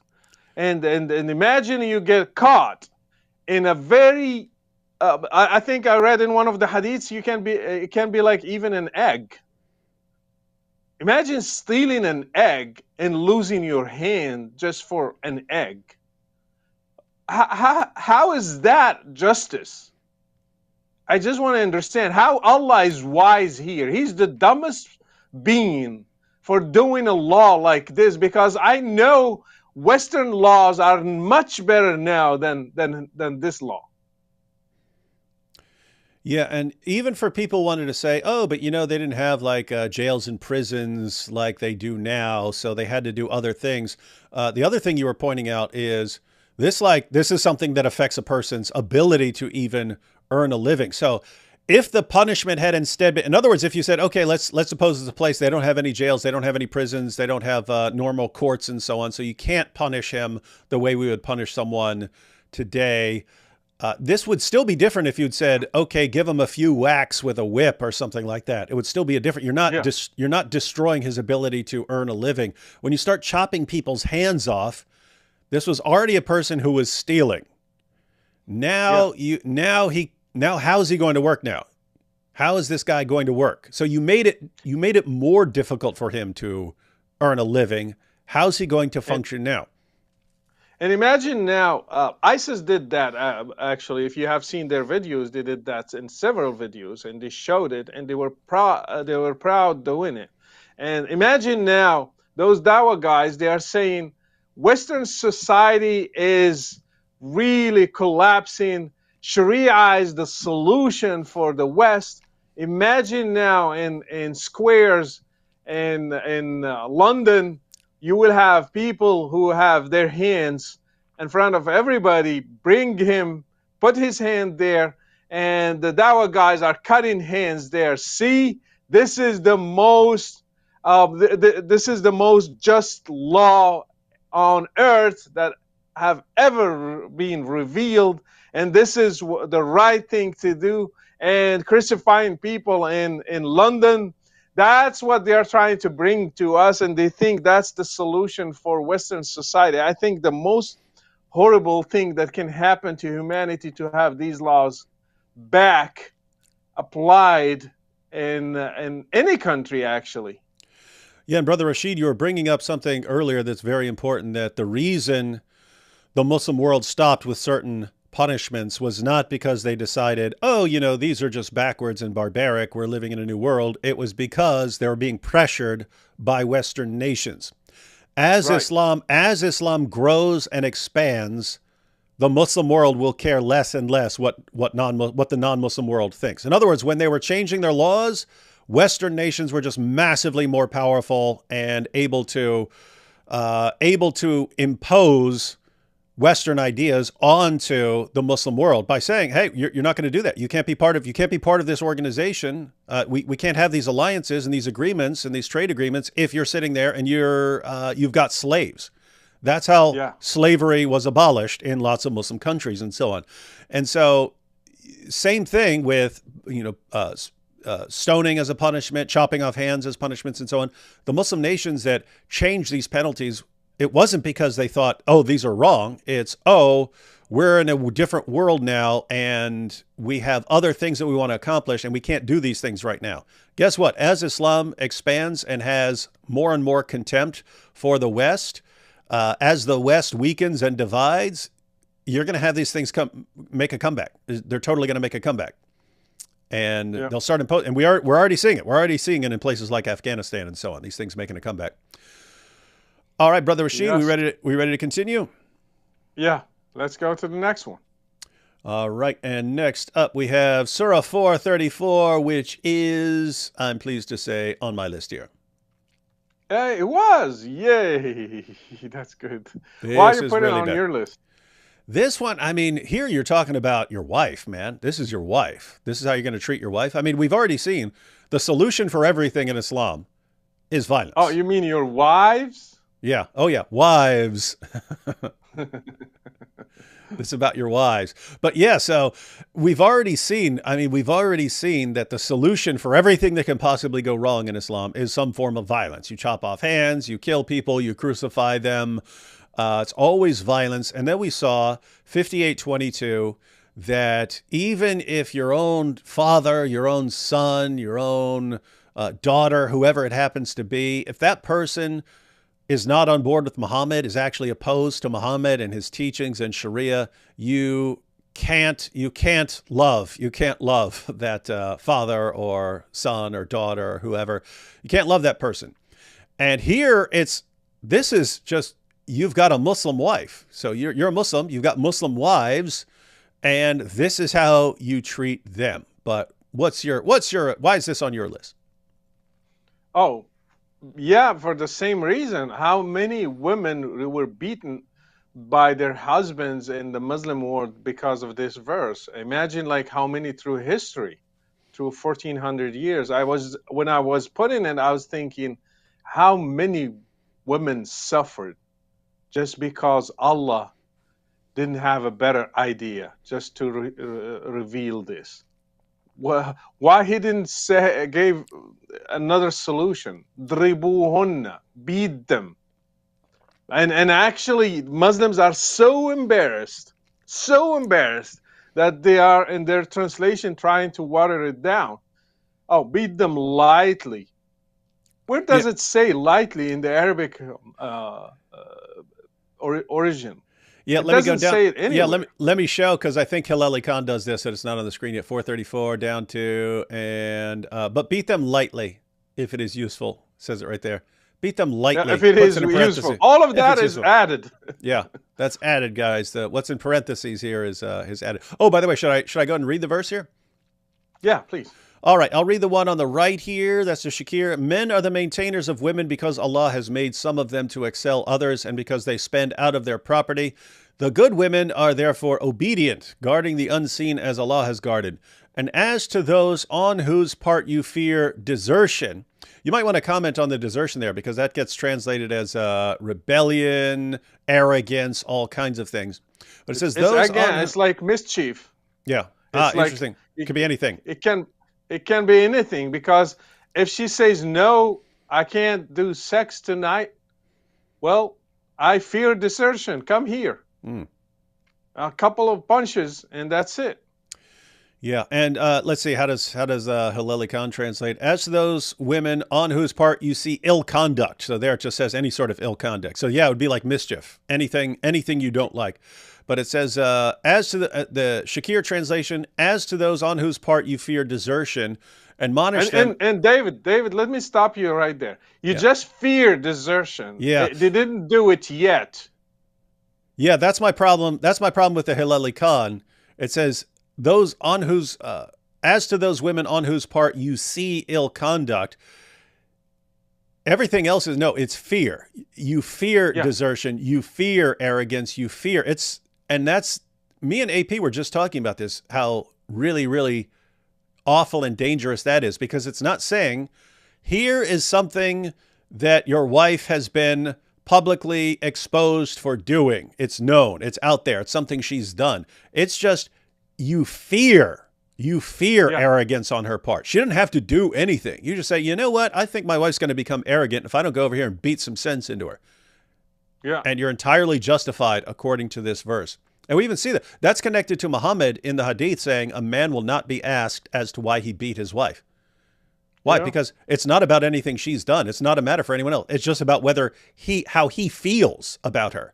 And if it's about if his feelings are the justification for why he can beat her, then you have no business. You're not in control of his feelings, and you don't know what his feelings are. Shut up. And I shared when I was on PBD. I shared that my dad beat my mom, and they were like, he has issues. Well, I mean, if I have issues, who did those issues? It's Allah who did them. If you think I have issues, Yeah. Yeah. it's Allah. it's um. I ask my mom's still alive. I ask her a few times, what do you think of this verse, because it affected you personally? And she said, I can't accept that Allah allows men to do this. Why? I mean, there is no explanation to this. And she just said it nicely. She said, this can't be from Allah to allow men just to beat their wives. That's not really something revealed from Allah. Wow. Wow. Yeah. That is rough stuff. She And couldn't accept it. Imagine, like, you are the person who is receiving this. It's not like it's good for men. They read it. Some men, they say, yeah, it's good for yeah. me. But Yes, we imagine can a be woman. strong. Hmm. Imagine a woman have been beaten by her husband. How is she going to pray with this verse? Tell me. Like, if she's praying to Allah, is she going to read this verse? Yeah. I mean, recite this. Yeah, Yeah. She because gonna we be have to reciting it? recite some verses during Hmm. prayer.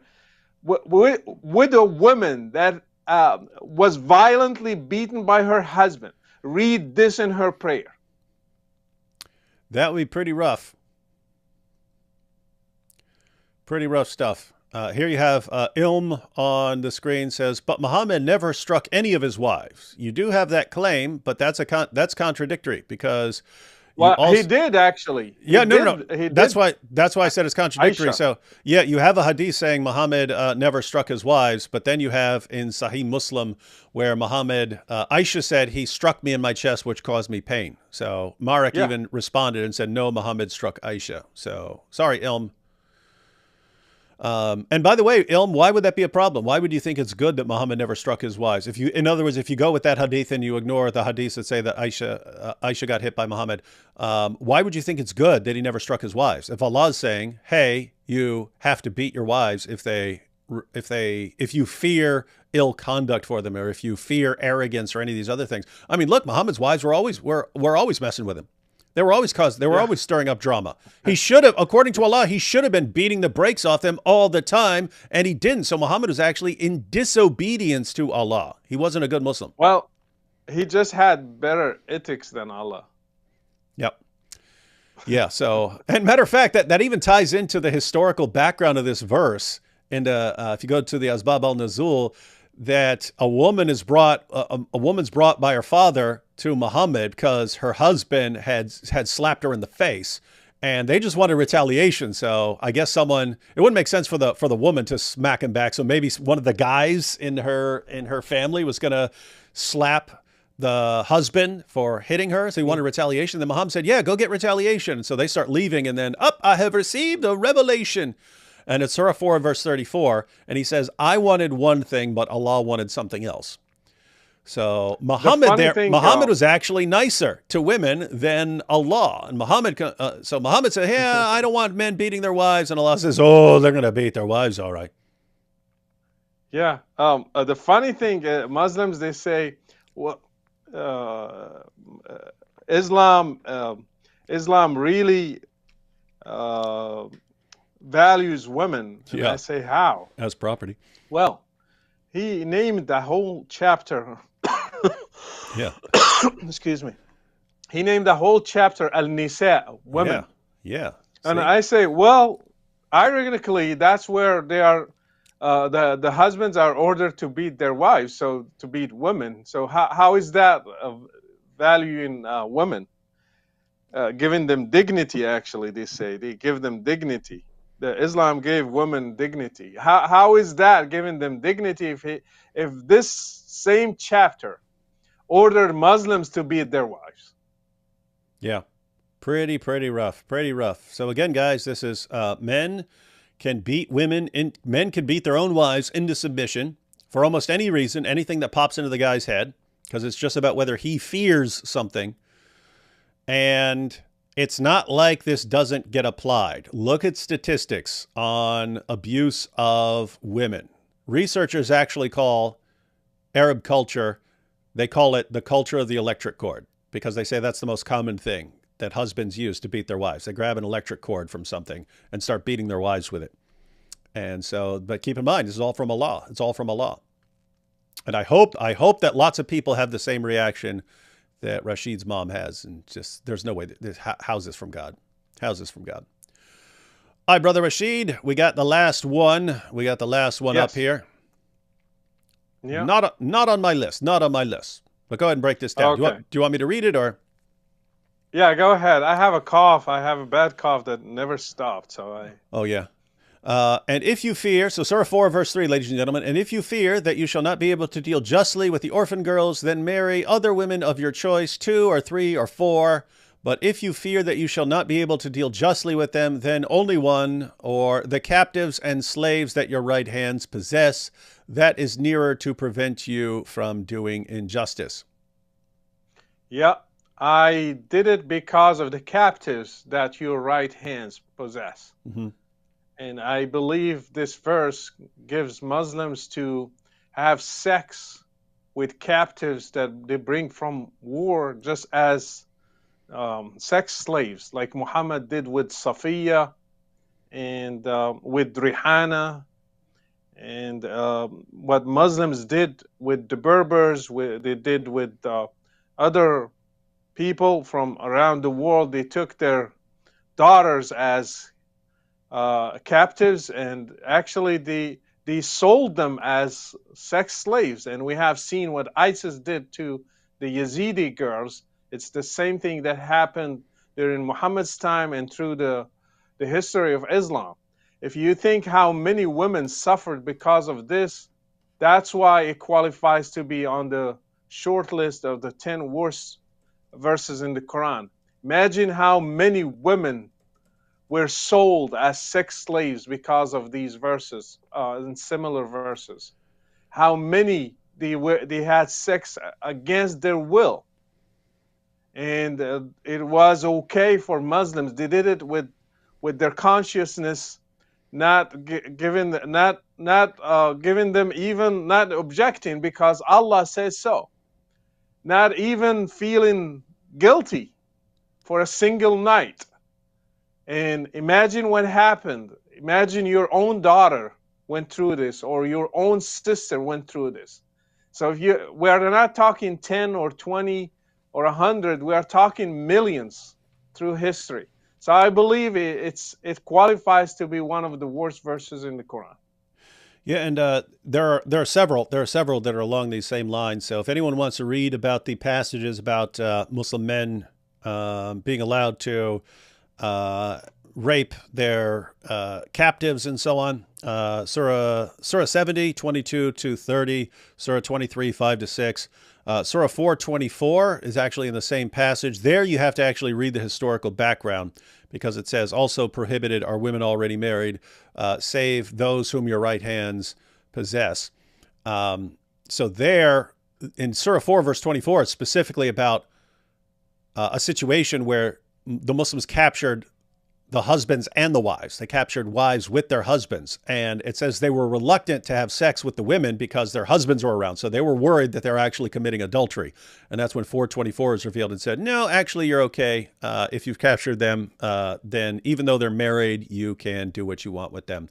So pretty crazy, messed up stuff here in the Muslim sources. So this has led to Surah 4, verse 34 has led to endless suffering for Muslim women because they're being beaten. And Surah 4, verse 3 and 24 and so on have led to endless suffering for non-Muslim women because they're being treated as sex slaves. And pretty wild. So I think this is connected to the grooming gangs in the UK, Brother Rachid. That when they're taking these young girls and turning them into basically sex slaves and so on, I think it's the understanding that this is how we're supposed to be treating them if we conquered them in battle. We're not conquering them in battle, but we can go around and still take them because these guys won't stop us. And Yeah, so, they can conquer them in a different way. yep.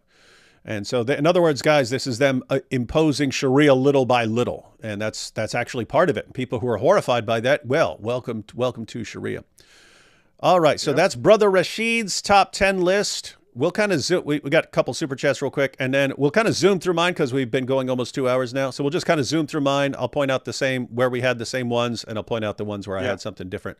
And I'll just run down the list. Nicholas De Cento, Comedy versus Islam. God bless you both. We'll check it out.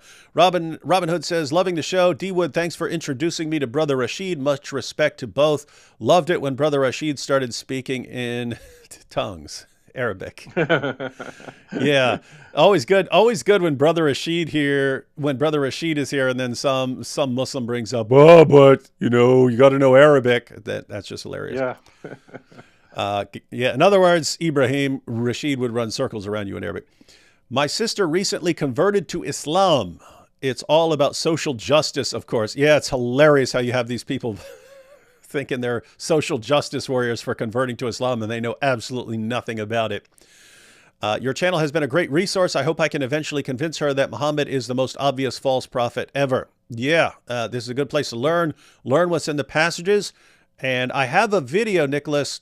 It's titled How to Share Unpleasant Facts with Pleasant Muslims. It's about how to get some of the disturbing material across in a way where you're trying to keep the conversation going and not like drive the person away and so on. So I checked that out and get some information down, and you have endless material to go up to your sister and say, hey, you're all about social justice. What do you think about this? Beating women into submission. Hey, you're all about social justice. What do you think about Muhammad saying that he was going to expel the Jews and Christians from the Arabian Peninsula and not leave any but Muslims? So he didn't want a diverse society. He's against diversity. So are you against diversity? And there's endless material for you to go there. All right, now let's zoom through my list. Let me pull up D Wood's list here. Some of the same stuff, some of it different. Let's see. Let's see what I got here. And here we go. So here's my list. I put Surah 3, verse 28. These I'll just go through in order. I'll just go through in order of the Quran. But 328. I'll read the Shakir here. No, matter of fact, I'll read the Halali Khan because we have the awliya here. Let not the believers take the disbelievers as awliya. Shakir says unbelievers for our friends. Instead of the believers, and whoever does that will never be helped by Allah in any way except if you indeed fear a danger from them. And Allah warns you against himself, and to Allah is the final return. I included this verse because this is like 551. Exactly. I had I said that I had like 12 or 13 verses, and then I had to cut off a couple. I had this and 551. I took out 551 because I had this one on it, so I didn't need two saying the same thing. But I used this one because this is in the commentaries. This is connected to taqiyya, because notice it's do not take these people as friends. Don't take unbelievers as friends, except if you indeed fear a danger from them. Yeah. So these are the hadiths where, like Abu Darda says, we smile in their faces while cursing them in our hearts. Yep. Yeah. And so the idea, because it combines both hating the kuffar, the infidels, and at the same time you can lie to them and use taqiyya. Yeah. So the idea here is, contrary to well, no, Ibrahim says that Allah says do lie. So Ibrahim's on the same page here. But so guys, keep in mind what this is saying. We love you, Ibrahim. Yeah. So this is saying don't be friends with the unbelievers unless you fear danger from them. In other words, if you have the power and the ability, then you do not be friends with these guys. But if they're significantly more powerful than you, to where you telling them, hey, we're going to subjugate the world, we're going to impose Islam on you, that would actually be a danger to you, then you can be friends with them outwardly. That's what Ibn Kathir's commentary says. You can show friendship outwardly, never inwardly. So Wild, wild stuff. So I put 328 there, 434. We both had that. Yeah. 465. It's a completely different reason, but I thought I was really, really bothered by 465. So, but this isn't a command saying go out and subjugate and so on. I think it's extremely bad in a different way. But this 465 says, but no, by your Lord, they can have no faith until they make you, O Muhammad, judge in all disputes between them and find in themselves no resistance against your decisions and accept them with full submission. So I thought this was bad because it just opens the door for all the messed up bad stuff in the hadith. It's saying you can't have any resistance against Muhammad's decisions. If you do, you're not a real Muslim. So if Muhammad had sex with a prepubescent 9-year-old girl, you can't have any resistance in yourself against having sex with a prepubescent 9-year-old girl. If Muhammad says he's been commanded to fight people until they say there's no God but Allah and he's the messenger, you can't have any resistance against that. If you do, you're not a real Muslim. So that bothered me. No objection. Yeah, that's what bothered me about 465. 929. That's fair enough. Yep. Fair enough. 929 we both had. Then I wasn't sure whether to say 33.4 or 33.5. One would be kind of necessary for the context. So I count this as one because either one you pick, I would say you got to read the other one to get the context. But this passage here is, ladies and gentlemen, this is Allah abolishing adoption in Islam. So this has affected the treatment of orphans. Keep in mind, in Islam, you can take care of an orphan. You can feed an orphan. That's a good deed in Islam. You don't practice adoption. That orphan does not become part of your family. Yeah. And the reason I thought this was especially bad was two main reasons. One, adoption is one of the most humane practices ever by human beings. You have a kid, his parents were killed or his parents abandoned him or something, and you say, you will be part of my family. You'll be part of my family. Your family abandoned you. You're going to be part of my family. You're going to take my name and you're going to be treated exactly as I treat one of my sons. Very, very amazing practice. Muhammad did that practice. Muhammad adopted a son. Sadly, Muhammad eventually wanted to have sex with that adopted son's wife. And so in order to justify that, Allah says that he has to abolish adoption because people were accusing Muhammad of incest. It's like, hey, that's your adopted son's wife. That's like your own son. And so Allah revealed, Allah has not put for any man two hearts inside of his body. Neither has he made your wives, whom you declare to be like your mother's backs, your real mothers. This is confusing. I don't want to spend time breaking it down. They had a saying, may you be like my mother's back, if you wanted nothing to do with her, and so on. And he's pointing out, if you say, hey, may you be like my mother's back, meaning you wouldn't approach for sex or something like that, then they say, well, you're not saying she's your real mother. So Muhammad's actually comparing that to adoption, saying, oh, well, you say he's my son. You're not really saying he's your son and so on. And then you have, nor has he made your adopted sons your real sons. That is but your saying with your mouths. But Allah says the truth and he guides to the right way. And then the next verse, call them your adopted sons, by the names of their fathers. That is more just with Allah. In other words, you don't adopt them as part of your family, taking on your family name. No, you are this other family, this family that abandoned you or sold you or anything or something like that. So they don't, in other words, guys, you can take care of an orphan. You cannot adopt them. There is no more adoption as far as becoming part of your family. And I think that's really bad. 4829, I think you will agree this could have been on. This would be on the top 20. Oh, yeah. Yeah, 4829. Yeah.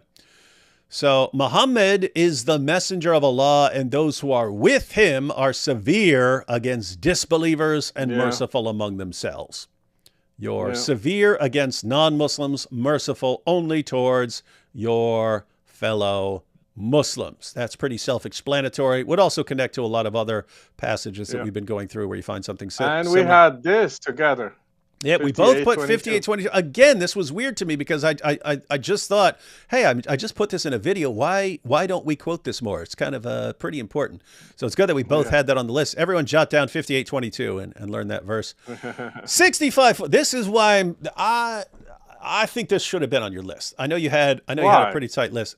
65.4, and those of your women as have passed the age of monthly courses, for them the prescribed period, if you have doubts about their periods, is 3 months. And for those who have no courses, i.e. they're still immature, their Oh, yeah, prescribed yeah, period yeah, is yeah. 3 months Okay. likewise, except in case Okay. of death. So the historical background here, everyone, is Allah had already revealed in the Quran that um, that if you're going to divorce a woman, she has to wait 3 monthly menstrual cycles before she can marry another man.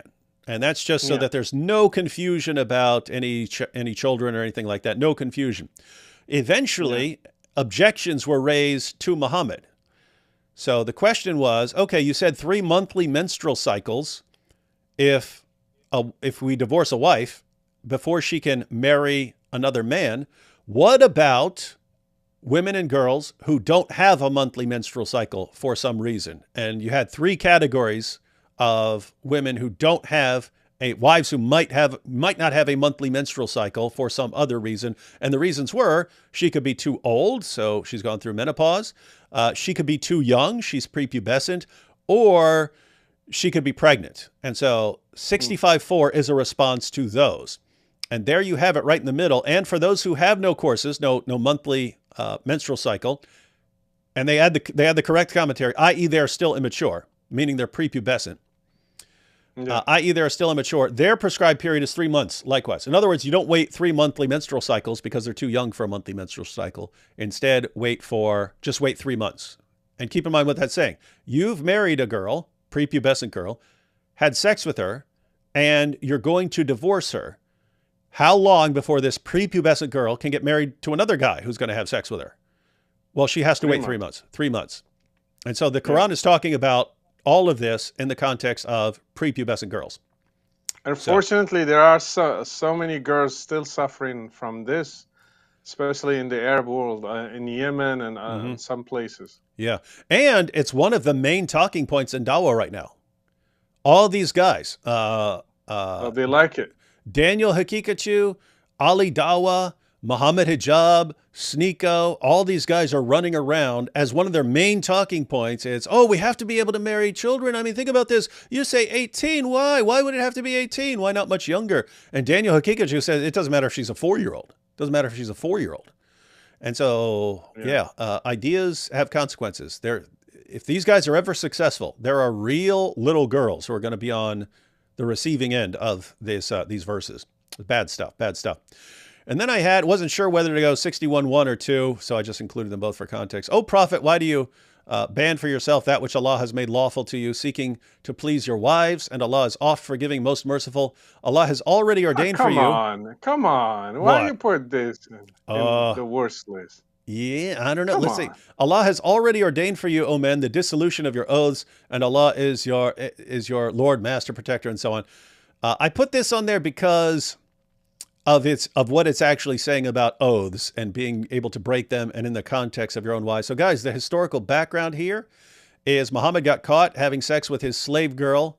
We know he was allowed to do that. That's part of he's allowed to have sex with his captives. But he got caught doing it in his wife Hafsa's bed. So Hafsa goes out. She's running some errands. Muhammad runs. His slave girl's out there. He's like, wait a minute, Hafsa's out. Let me run into her house and her bed.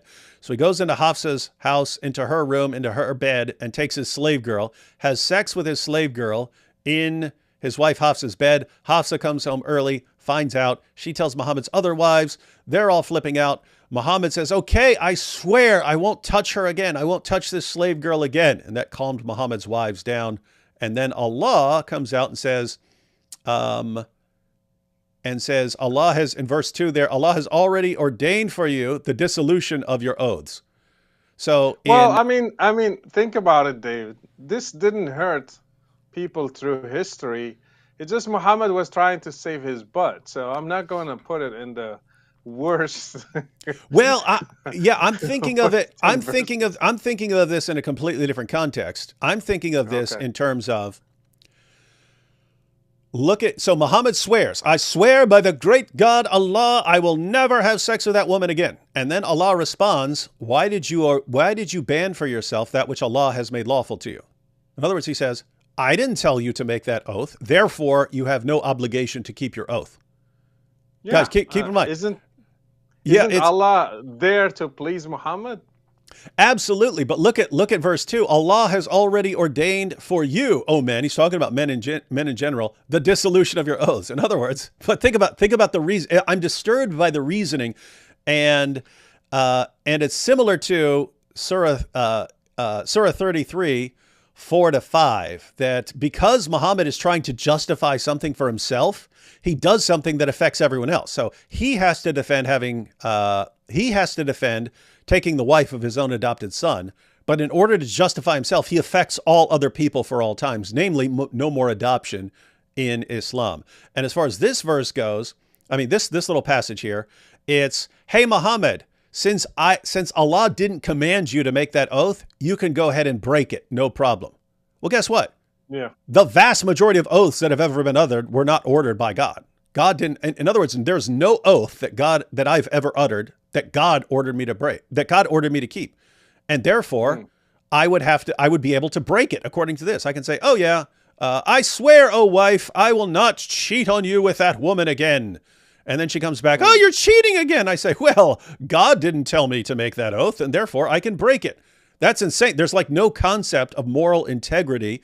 You can lie. You can make an oath. You can break it. You can make an oath. You can break it. What did Jesus say? Let your yea be yea and your nay be nay. And here it's no, you can make the oath and then you can come back and just break it. So I don't like that and the impact that it has had. And then, of course, I see your reasoning.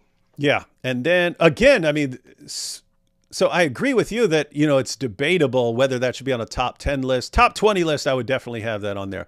But I would have 98 verse 6 on my top 10 list.